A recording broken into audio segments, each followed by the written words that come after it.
કરવાની છે મારે કચોરી. સ્વાદમાં જેટલી સારી લાગે એટલી મહેનત કરાવે છે. મને પૂછીને બનાવવા એટલે માર જેવો કેટલું તેલ મમ્મી ને ફરી શીખવાડે છે. આખું રાઈ જીરું નહીં કાંદા ટમેટો તાંતળવા દો.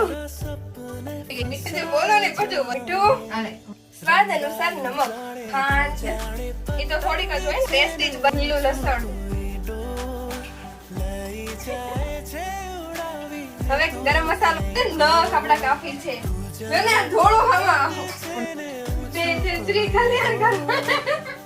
તો મસાલો થઈ ગયો છે રેડી. લોટ બાંધવાનો ઘઉંનો લોટ ને મેંદાનો ભીંગ પડી ગઈ ભાઈ.